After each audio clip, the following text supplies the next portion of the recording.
বেশ কিছু বছর আগের কথা। এক গ্রামে কান্তা তার দুই ছেলেকে নিয়ে বাস করত। কান্তা ছিল বিধবা। খুব কষ্ট করে এরুর বাড়ির কাজ করে কান্তা সংসার চালাতো। তার ছোট ছেলে আকাশ ছিল খুব জেদি, আর বড় ছেলে বিকাশ ছিল খুব সহজ সরল। মামা, তুমি আজ মাংস রান্না করেছো তো? আজ আমার মাংস খেতে খুব ইচ্ছে করছে। আজ আমি মাংস দিয়েই ভাত খেতে চাই। না বাবা, আজ মাংস করতে পারিনি। আজ বরং সবজি দিয়েই ভাতটা খেয়ে নি। কাল বরং তোদের মাংস করে দেব। হ্যাঁ মা, আজ আমরা সবজি দিয়েই ভাত খেয়ে নিচ্ছি। চল ছোটে। খুব অল্প বয়সে কান্তার স্বামী মারা যায়। তা সত্ত্বেও দুটো বাচ্চাকে নিয়ে কারোর কাছে হাত পাতেনি। কারোর দয়া দাক্ষিণ্যে সংসার চালাবে এমন মানুষ কান্তা নয়। কান্তা রাতে ঘুমোতে পারে না, খুব চিন্তা। এই ছোট ছোট বাচ্চারা ধীরে ধীরে বড় হচ্ছে, তাদের এগাত্রা খরচ কি করে উঠাবে সে? এই অভাবের সংসারে তার উপর তার ছোট ছেলের এই বায়না কিভাবে সে মেটাবে, এই নিয়েই চিন্তা ভাবনা করছিল। বড় ছেলে বিকাশ তার লক্ষ্য বলল, এবং সে চিন্তা করতে লাগলো মার কষ্টটা সে কিভাবে দূর করবে, কিভাবে তার মাকে একটু শান্তি দেবে। এইভাবে নানা রকম চিন্তা করতে করতে বিকাশ আর কান্তা ঘুমিয়ে পড়ে।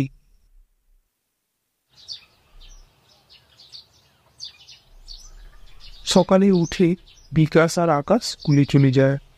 আকাশের স্কুলটা একেবারেই পছন্দ ছিল না। সে একটু ভালো স্কুলে পড়তে চায়, কিন্তু করার কিছু নেই। তার মা অন্যের বাড়ির কাজ করে খুব কষ্ট করে সংসার চালায়। তার মার পক্ষে একটা দামি স্কুলে পড়ানো সম্ভব নয়। কান্তা অন্যের বাড়িতে রান্নার কাজ করত। সে রান্না করতে করতে চিন্তা করতে লাগলো, আমি বরং মালিককে একটু বলে দেখি, যদি একটু বেতন টেতন বাড়া। এই সামান্য টাকা দিয়ে কিভাবে যে সংসার চালাবো কে জানে। কষ্টের কথা একবার মালিককে বললে মালিক হয়তো ঘুরিয়ে দেবে না। এত বছর হলো কাজ করছি, কোনোদিন কোনো কিছু চাইনি। মালিককে বলেই দেখি, মালিক হয়তো না করতে পারবে না। এই ভেবে কান্তা বড় আশা নিয়ে মালিকের কাছে গেল। খাওয়ার টেবিলে ঘোষবাবু আর তার বউ বসে খাওয়ার নিয়ে গল্প করছিল। সেই সময় কান্তা আসে সেখানে। বাবা, দুটো বাচ্চা নিয়ে সংসার চালাতে খুব কষ্ট হচ্ছে। যদি বেতনটা একটু বাড়িয়ে দেন তো ভালো হয়। না না, তা কি করে সম্ভব? এই তো 2 বছর আগে বেতন বাড়ালাম। আর তোমার সংসার চলছে না বলে আমরা বেতন বাড়াতে যাবো কেন? এই বেতনে যদি কাজ করবে করো, না হলে যাও, করতে হবে না, আমরা লোক ধরে নেব। কান্তা তাদের দিকে হাঁ করে তাকিয়ে রইল। না স্যার, বেতন বাড়াতে হবে না। কান্তা ঘুরে ফিরে খুব কষ্ট নিয়ে বসে থাকে। কি করবে ভেবে পাচ্ছিল না। এইসব চিন্তার মাঝে আবার আকাশ চলে আসে, এসে জেদ করতে থাকে। মা মা, আমাকে নতুন স্কুলে কবে ভর্তি করবে? আমি যে নতুন স্কুলে যেতে চাই। মা, রাকেশও নতুন স্কুলে ভর্তি হয়ে গেল, আমি কবে যাব? তুই চুপ কর। আমি এদিকে সংসার চালাতে হিপাই সিপাই খেয়ে যাচ্ছি, তোর আবার নতুন জেদ। যা এখান থেকে, আমি পারবো না তোকে দামি স্কুলে ভর্তি করাতে। যা, আর কখনো জেদ নিয়ে আমার কাছে আসবি না। বিকাশ আড়াল থেকে মা আর ভাইয়ের সব কথা শুনছিল, আর মাকে অসহায় হতে দেখছিল। সেই সময় বিকাশ ভাবছিল, আমাকে মায়ের পাশে দাঁড়াতেই হবে। সে যেহেতু বড় দাদা, তাই দাদা হয়ে ভাইয়ের ছোটখাটো আবদার তাকে রাখতেই হবে। এই ভেবে সে মায়ের কাছে এলো। মা, আমার একটা কথা শোনো, তুমি কেঁদো না। আমি একটা প্রস্তাব রাখছি।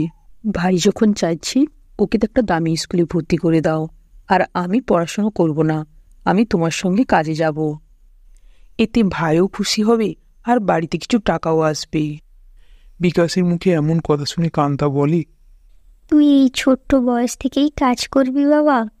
তোর যে পড়াশুনোর কত শখ ছিল, তুই তোর ভাইয়ের জন্য নিজের পড়াশুনো ছেড়ে দিবি? হ্যাঁ, তুমি ওসব কিছু ভেবো না তো, সব ঠিক হয়ে যাবে। ভাই পড়াশুনো করে বড় চাকরি করুক, আর আমি তোমার সঙ্গে কাজ করব, এতে কোনো অসুবিধা নেই আমার। বাবা নেই, এখন তো তোমার দুজনকে দেখার দায়িত্ব আমার। তা বেশ, তোকে অন্যের বাড়িতে কাজ করতে যেতে হবে না। আমার যেটুকু পুঁজি আছে সেই দিয়ে একটা ছোট্ট দোকান করে দিই। হ্যাঁ মা, আর সেই দোকানটা আমি স্কুলের সামনেই করব। এই বলে কান্তা তার বড় ছেলে বিকাশকে জড়িয়ে কাঁদতে শুরু করলো।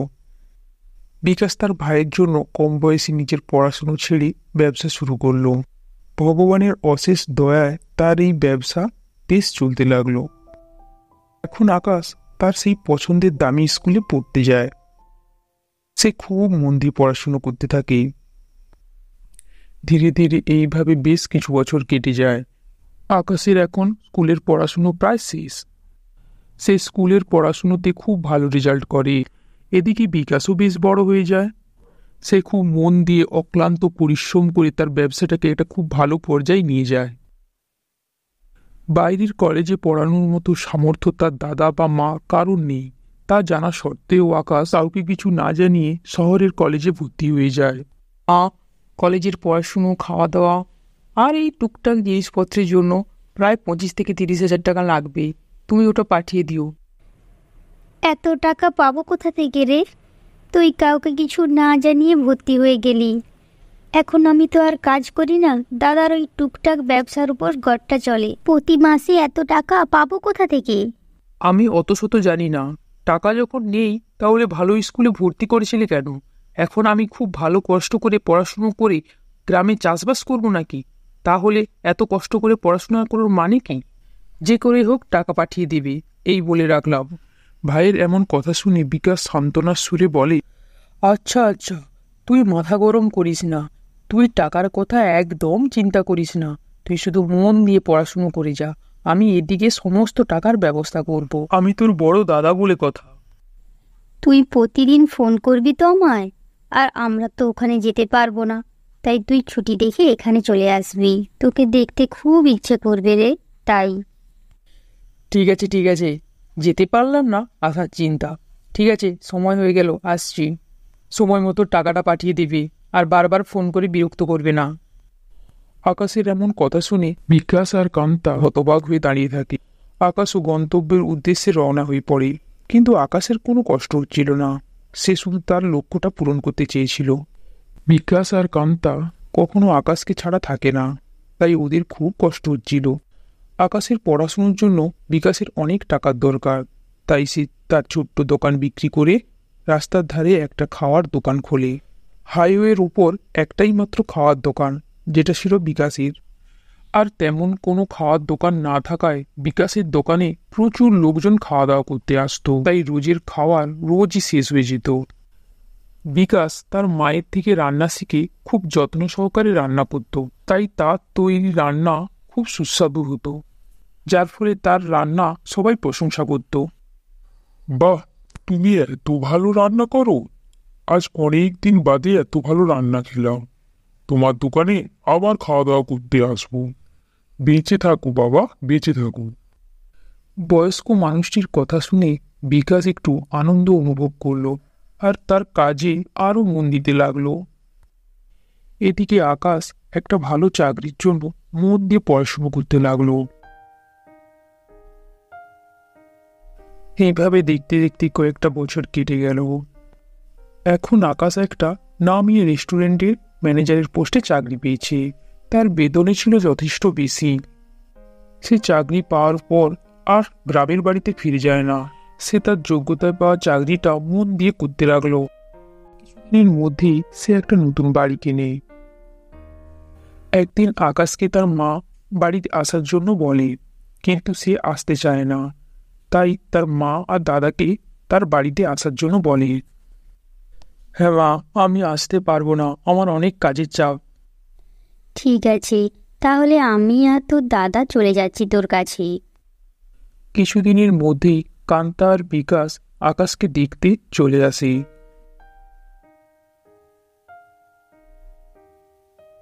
হ্যাঁ মা, তোমাদের আসতে কোনো অসুবিধা হয়নি তো? আমার এখানে খুব কাজের চাপ, আমাকে বেশি বিরক্ত করো না। না রে বাবা, আমরা তোকে ডিস্টার্ব করব না। তা বেশ, এত বড় বাড়ি কিনেছিস, আমার খুব পছন্দ হয়েছে। হ্যাঁ রে, তোকে খুব খাটাখাটনি করতে হয় বুঝি? খুব কষ্ট হয় না রে? এসে আবার নিজে রান্না করে খাস? না না, আমার তেমন কষ্ট হয় না। তা বলছিলাম, তোমরা কতদিন থাকবে এখানে? না, বলছিলাম দাদা, তোমার তো কাজকর্ম আছে, তাই জিজ্ঞেস করছি। ভাইয়ের কথা শুনে বিকাশ একটু ইতস্তত হয়ে বলে, না, ভাবছিলাম তোর এত ভালো বাড়ি দেখে আর তো যেতেই ইচ্ছে করছে না। আরে না না, মজা করছি। এই 1 সপ্তাহখানেক থাকবো, থেকেই চলে যাব। ওখানেও তো কাজ আছে না। কি 1 সপ্তাহ থাকবে এখানে? আকাশ অবাকের শুনে উত্তর দিল। ইতিমধ্যেই আকাশের ফোনে রিং বেজে ওঠে। Hello, good morning sir. হ্যাঁ হ্যাঁ, নো প্রবলেম নো প্রবলেম। হ্যাঁ ঠিক আছে ঠিক আছে। হ্যাঁ এই তো আমার সৌভাগ্য স্যার। হ্যাঁ আসুন আসুন। হ্যাঁ হ্যাঁ ঠিক আছে। মা, অনেক দিন বাদে আমার বস আমার বাড়িতে আসছেন আজ ডিনারে। তুমি খুব ভালো করে রান্না টান্না করে রাখো, যাতে আমার প্রমোশনটা হয়ে যায়। উনি একটু ভোজন রসিক মানুষ। তুমি খাওয়ার দাওয়ার কিন্তু ঠিকঠাক বানাবে, ঠিক আছে? আরে হ্যাঁ হ্যাঁ, তুই একদম চিন্তা করিস না, তোর দাদা যা সুন্দর রান্না করে না। আরে হ্যাঁ ভাই, তুই একদম ভাবিস না, তোর বস আজ প্রমোশন তোকেই দেবে। আমি খুব সুন্দর রান্না করি দেব। আরে থামো থামো, তুমি কি রান্না করবে? দেখো দাদা, তুমি একেবারেই আমার বসের সামনে আসবে না। তোমার যে জামা কাপড় মুখের অবস্থা, তোমাকে দেখলে খাওয়া তো দূরের কথা, আমার বস আমার প্রমোশনটাই আটকে দেবে। থাম আকাশ থাম, একটু চুপ কর। কোথায় কি বলতে হয় সেটাই জানিস না। ও তোর দাদা, ছোটবেলা থেকে কত কষ্ট করে তোকে পড়াশুনো করিয়েছে, আজ তুই তাকে অপমান করছিস। কি করব, অপমান করব না তো? দেখো না জামা কাপড়ের কি ছিঁড়ি, কোথায় কি পরে আসতে হয় সেটাই জানে না। যত সব, সত্যি কথা বললে তাও দোষ। এই বলে আকাশ রেগে মেগে ভিতরে চলে যায়। মা, তুমি কেন বললে ভাইকে এরকম? ও খুব কষ্ট পেয়েছে। সত্যি তো, এরকম জামা কাপড় পরে বুঝি এখানে আসা যায়? আমি কালই চলে যাব, তুমি থেকো। না রে বাবা, আমিও থাকবো না। যেখানে তোর অসম্মান হয় সেখানে আমিও থাকবো না। আমরা কাল সকালেই এখান থেকে চলে যাব। তুই কাঁদিস না, তুই কাঁদিস না রে, তুই কাঁদিস না। বিকাশ আর তার মা একে অপরকে জড়িয়ে কাঁদতে থাকে। দেখতে দেখতে কিছুটা সময় কেটে যায়। ইতিমধ্যেই আকাশের বস এই বাড়িতে এসে উপস্থিত হন। আকাশ আর তার বস বেশ কিছুটা সময় ধরে কথাবার্তা বলতে থাকে। আকাশ, তুমি কি একাই থাকো এখানে? হ্যাঁ স্যার, আমি এখানে একাই থাকি। আজই আমার মা এসেছেন গ্রাম থেকে, তাই মা আর ছেলে থাকি এখন। তা বেশ তো, মা কোথায়? ডাকো, একটু পরিচয় করি। আমার গ্রামের মানুষদের খুব ভালো লাগে, ওরা একটু সহজ সরল হয় না? হ্যাঁ স্যার, এখনই ডাকছি। দেখতে দেখতে কিছুটা সময় বের হয়ে যায়। ইতিমধ্যে আকাশ তার মায়ের সাথে তার বসের পরিচয় করিয়ে দেন। নমস্কার ম্যাডাম, আপনি কেমন আছেন? গ্রামের মানুষ আমার খুব ভালো লাগে, তাই আপনার সঙ্গে যেচে পরিচয় করে নিলাম। হ্যাঁ স্যার, ভালো আছি। আপনি সত্যি বলছেন গ্রামের মানুষ আপনার ভালো লাগে? কিছু কিছু মানুষের তো ভালোই লাগে না। না না, আমার খুব ভালো লাগে গ্রামের মানুষ। আকাশ তার বসের সঙ্গে মায়ের পরিচয় করিয়ে দেয়, কিন্তু দাদার কোনো পরিচয় করিয়ে দেয় না। এরপর বেশ কিছুটা সময় কেটে যায়। আকাশ আর তার বস ডিনারে বসে।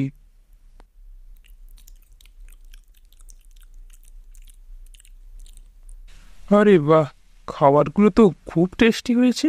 তা আকাশ, এত খাবার কে বানিয়েছি? তোমার মা বুঝি? হ্যাঁ স্যার, আমার মাই সব খাবার বানিয়েছে।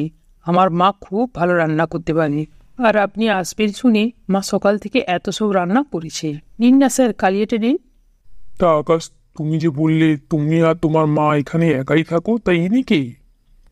ও, বলতে ভুলে গেছি, এই 1 মাস হলো একে কাজে রেখেছি।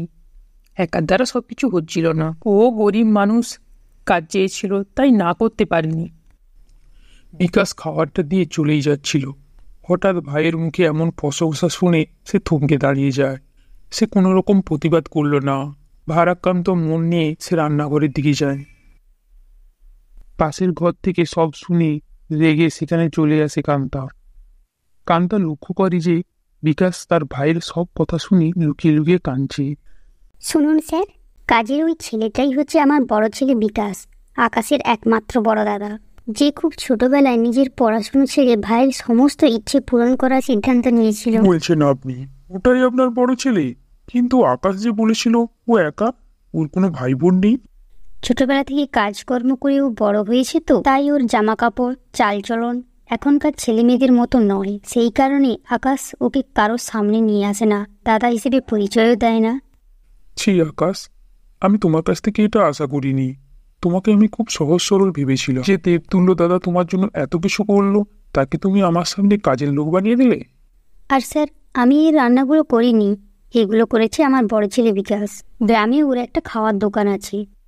খাওয়ার পরে আকাশের বস বিকাশকে ডেকে কথা বলল, আজকাল তো তোমার মতো ছেলে দেখাই যায় না, যে এত কিছু ত্যাগ করে তার ভাইয়ের লক্ষ্য পূরণ করে। না স্যার, আমি আর কি করলাম, ওই তো কষ্ট করে পড়াশুনো করে চাকরিটা পেয়েছে। তা তুমি এখানে থেকে কাজ করতে চাও না গ্রামে ফিরে যেতে চাও? না স্যার, আমি গ্রামেই ফিরে যাব। আমার দোকানে অনেকে খাওয়া দাওয়ার জন্য আসে, তো আমি না গেলে ওদের খুব অসুবিধা হবে, তাই আমি ফিরে যাব। ওরা আমাকে অনেক করে বলেছে তাড়াতাড়ি ফিরে আসার জন্য। আচ্ছা বেশ, বাড়ি ফিরে যেও। তা ওখানে গিয়ে আমাকে ভুলে যেও না। আমি তোমার দাদার মতো, যখন যা কিছু দরকার হবে আমাকে জানাবে। আমি তোমাকে ফোন নাম্বার দিয়ে যাব। আমি তোমার জন্য কিছু করতে চাই। না মানে স্যার, আমার কিছু লাগবে না বলছিলাম। না, তোমার তো লাগবে না, কিন্তু আমার লাগবে। তোমার হাতে রান্না খাওয়া, যা দারুণ রান্না বানিয়েছো না, তা আমি একা খেলে হবে? অনেক জায়গায় তোমার খাবার পৌঁছতে হবে। তাই তোমার দোকানটা আরো বড় করতে হবে, আর বিভিন্ন রকমের পদ বাড়াতে হবে। এর জন্য যা কিছু করার সব আমি করতে চাই। তুমি আমাকে না বলো না, আমি তোমার বড় দাদার মতো। আপনি আসবেন তো আমাদের গ্রামে আমার হোটেলে রান্না খাওয়ার জন্য? অবশ্যই আসবো, সে আর বলতে। আমাকে তো আসতে হবে ভাইয়ের হাতে রান্না খেতে। আকাশ তার ভাই আর স্যারের সমস্ত কথা দাঁড়িয়ে দাঁড়িয়ে শুনছিল, আর নিজের ভুলটা কিছুটা হলেও বুঝতে পারছিল। ঠিক আছে, আজকে আসি, অনেক রাত হলো। স্যার চলে যাওয়ার পরে আকাশ অপরাধীর মতো তার দাদার কাছে আসে, আর তার দাদার কাছে সমস্ত কর্মের জন্য ক্ষমা চায়। দাদা, আমার খুব ভুল হয়ে গেছে, আমাকে ক্ষমা করে দে। আরে উঠ উঠ উঠ, কি করছিস? আরে আচ্ছা ঠিক আছে ঠিক আছে, উঠ, এরকম করিস না ভাই। আকাশ, আচ্ছা ঠিক আছে, এরকম করিস না বাবা। ওঠ, দেখ দাদা তোকে ক্ষমা করে দিয়েছে। এভাবেই আকাশ তার ভুল বুঝতে পারল, আর আকাশ আর বিকাশ দু ভাই আবার এক হয়ে গেল।